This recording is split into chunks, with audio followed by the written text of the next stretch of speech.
Sederhananya, begitulah kira-kira mekanisme pernapasan. Tapi kadang ketika kita menjadi anggota paduan suara atau berlatih bernyanyi, coach bilang, "Ayo, gunakan pernapasan perut."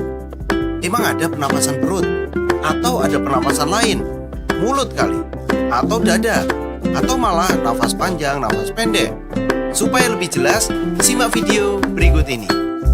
Pernapasan selalu berlangsung setiap saat karena sistem pernapasan diatur oleh sistem saraf otonom atau sistem saraf sadar. Bagaimana mekanisme pernapasan yang terjadi pada tubuh kita? Bagaimana proses masuknya udara dari luar tubuh ke dalam paru-paru dan sebaliknya?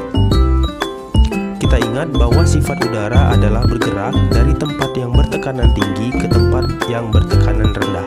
Dengan demikian, keluar masuknya udara dari dan ke dalam paru-paru juga dipengaruhi oleh perbedaan tekanan udara dalam rongga dada dan udara di lingkungan atau di luar tubuh.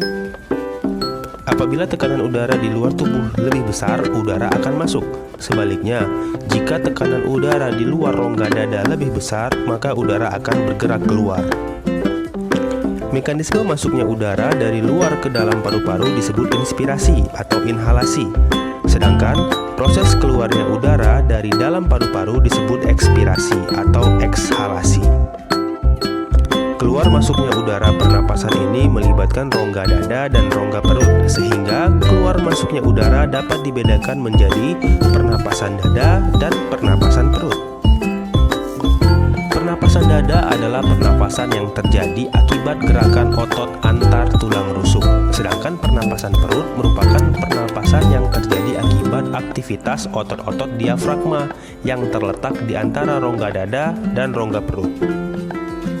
Baiklah, mari kita bahas mekanisme masing-masing jenis pernapasan satu persatu, dimulai dari mekanisme pernapasan dada.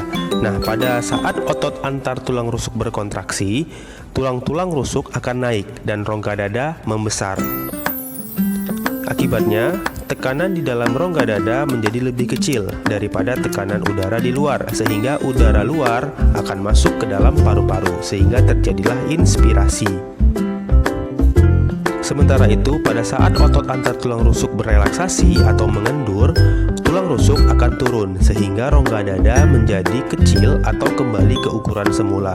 Akibatnya, tekanan udara di dalam rongga dada menjadi lebih besar daripada tekanan udara di luar rongga dada. Hal ini menyebabkan udara di dalam rongga dada terdorong keluar dari paru-paru sehingga terjadi ekspirasi. Itulah mekanisme yang terjadi pada pernapasan dada. Nah, sekarang kita akan masuk ke mekanisme yang kedua, yaitu mekanisme pernapasan perut. Pada saat otot diafragma berkontraksi, posisi diafragma menjadi mendatar.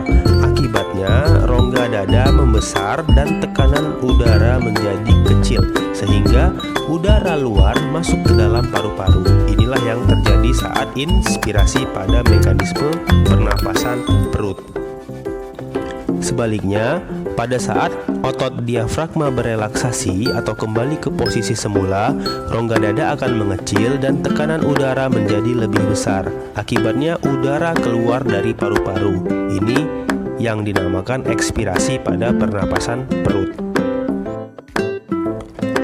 Ketika kita menghembuskan napas, paru-paru tidak menjadi kosong sama sekali. Hal itu disebabkan darah secara konstan mengalir melewati paru-paru dalam perjalanannya ke seluruh tubuh, sehingga selalu ada oksigen yang dapat diambil oleh paru-paru. Bahkan, jika kita menghembuskan napas sekuat-kuatnya, sekitar 1/5 bagian paru-paru tetap berisi udara. Nah, pada saat inspirasi, jutaan alveoli itu terisi udara seperti balon-balon kecil. Sedangkan selama ekspirasi, udara keluar dari alveoli sehingga balon-balon kecil tersebut mengempis. Sekian pembahasan kita kali ini tentang mekanisme pernapasan dada dan mekanisme pernapasan perut. Sampai jumpa di pembahasan pelajaran biologi selanjutnya. Terima kasih.